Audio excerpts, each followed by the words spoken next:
আজকে আমি শ্বশুর মশাইয়ের সঙ্গে শপিং করতে যাচ্ছি। তো সেই ব্লগটাই আজকে তোমাদের সঙ্গে ভালোভাবে শেয়ার করব।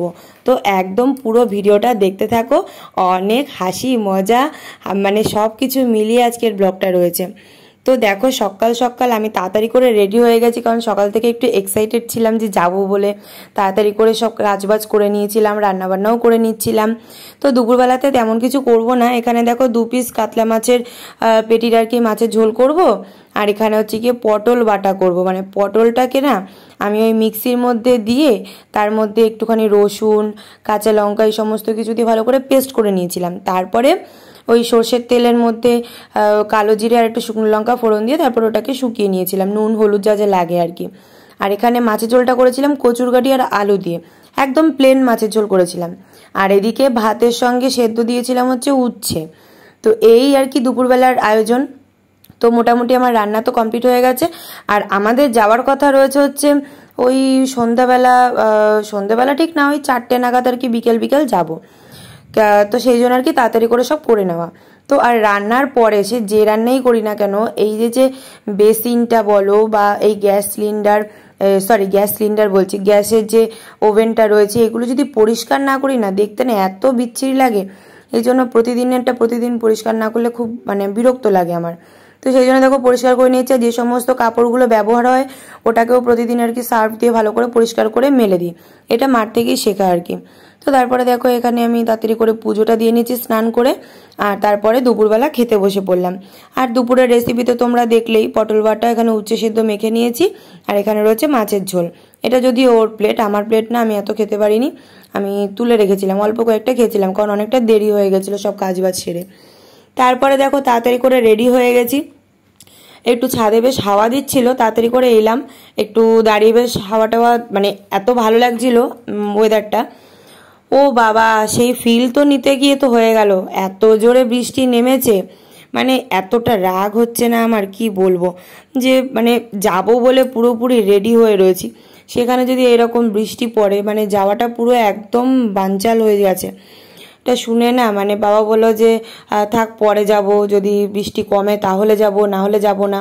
এই শুনে মুখটা পুরো বেজার হয়ে গেছিলো। তারপরে দেখি 5:30 পৌনে 6টা নাগাদ একটু বৃষ্টিটা কমেছে। তো তারপরে বললো তাহলে চলো এখনই যাই।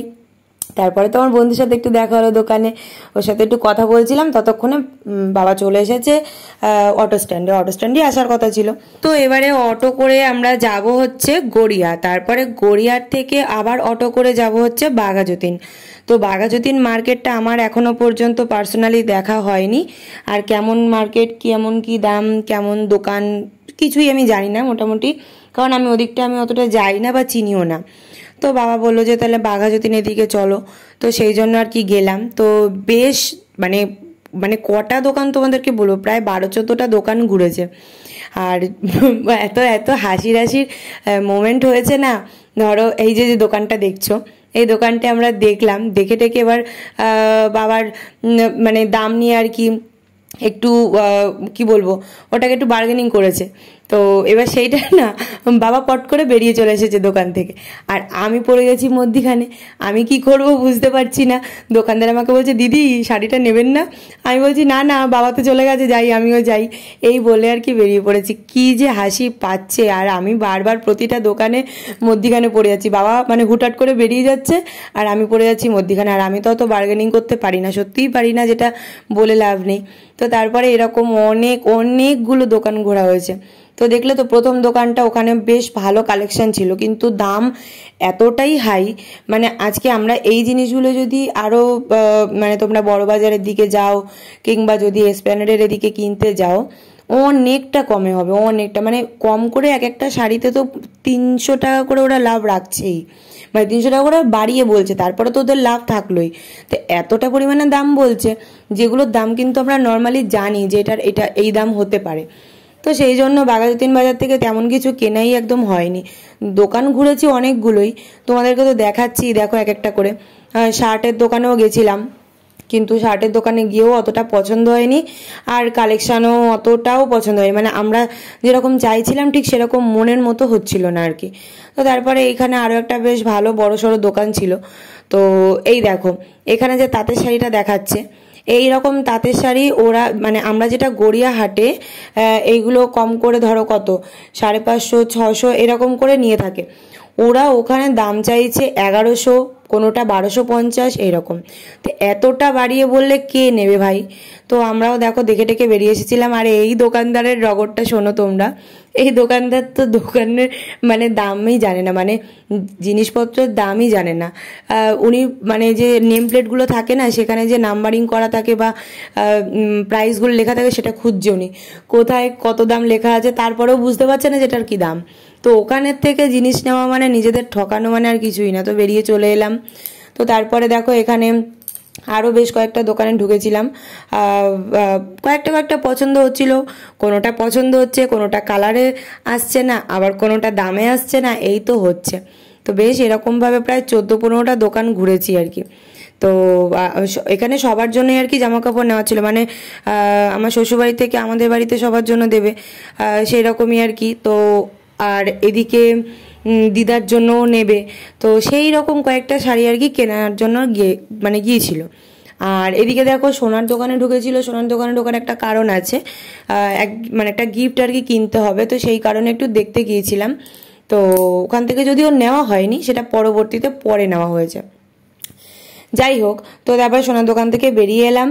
আর এই দেখো পকেটে করে আবার চিরুনি নিয়ে এসেছে চুল ঠিক করার জন্য। তারপর আমাকে বললো কি বাঘাযতীনে নাকি একটা চপের বেশ ভালো দোকান আছে নাম করা, তো আমাকে বললো তাহলে পরে চলো ওই দোকানটা থেকে খাবো। তারপরে গেলাম, ওখানে ধোকলা নাকি খুব বিখ্যাত, আর তারপরে একটা পনির রোল পাওয়া যায়, আর একটা আমের চপ, এইগুলোই আর কি নিয়েছিলাম।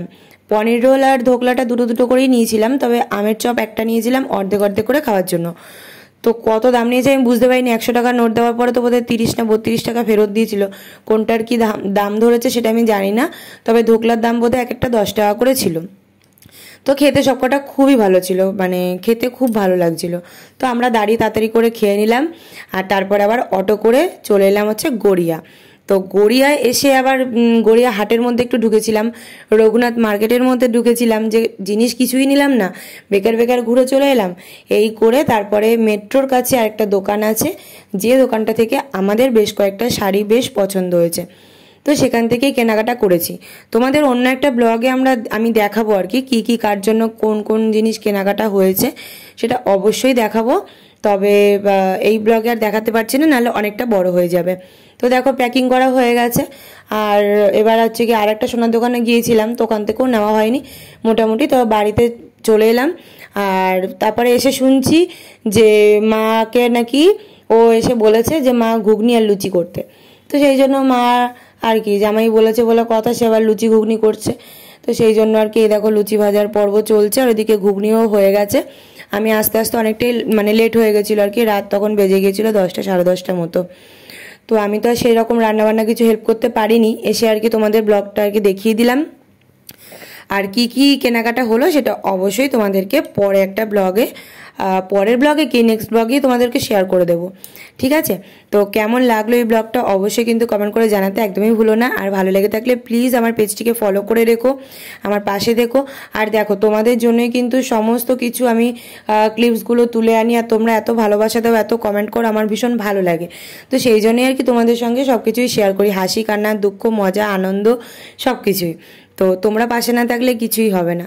তো যাই হোক, তো দেখা হচ্ছে আবার নেক্সট কোনো ব্লগের সঙ্গে। ততক্ষণ সকলে ভালো থেকো, টাটা।